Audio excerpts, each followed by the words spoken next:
মেটে আলু দিয়ে ভেটকি মাছের ঝোল এইভাবে রান্না করলে মুখে লেগে থাকবে, খুব টেস্টি হয়। একবার খেলে বারবার খেতে ইচ্ছে করবে। চলো দেখা যাক কিভাবে রান্না করি।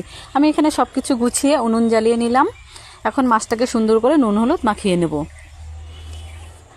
হালকা গরম পড়ে গেছে, পাতলা মাছের ঝোল খুব টেস্টি। নুন হলুদ মাখানো হয়ে গেছে। ওদিকে কড়াইতে তেল গরম বসিয়ে দিয়েছি। আমি এই রান্নাটা সর্ষের তেলে রান্না করব। তেল গরম হয়ে গেছে, এখন আমি মাছগুলোকে সুন্দর করে ভেজে তুলে নেব। গরম পড়ে গেছে হালকা, বেশি তেল মশলা খাওয়া যাবে না, নর্মাল খাবার খেতে হবে।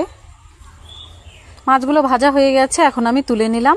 ওই তেলের মধ্যেই গোটা জিরে ফোড়ন দিয়ে দেব। গোটা জিরে ফোড়ন দেওয়া হয়ে গেছে, এখন আমি মেটে আলুগুলোকে সুন্দর করে ভেজে নেব। আলু ভাজা হয়ে গেছে, দিয়ে দিলাম নুন হলুদ, দিয়ে সুন্দর করে খানিকটা কষিয়ে নেব। দিয়ে দিলাম পাকা লঙ্কা, কাঁচা লঙ্কা বাটা। এটার মধ্যে কোনো শুকনো লঙ্কা ব্যবহার করা যাবে না। দিয়ে দিলাম ধনে গুঁড়ো, জিরে গুঁড়ো, দিয়ে সুন্দর করে কষিয়ে নেব। কষানো হয়ে গেছে, এখন আমি দিয়ে দেব পরিমাণ মতো ঝোল। ঝোল ফুটে গেছে, দেখো কত সুন্দর হয়েছে। এভাবে রান্না করলে খুব টেস্টি হয়। পাতলা মাছের ঝোল, নদীর লোকাল ভেটকি মাছ, সবারই টেস্টি, খুব পছন্দ।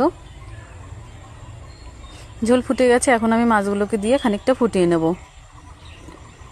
ফোটানো হয়ে গেছে, নামিয়ে নিলেই রেডি নদীর লোকাল ভেটকি মাছ দিয়ে মেটে আলু পাতলা ঝোল।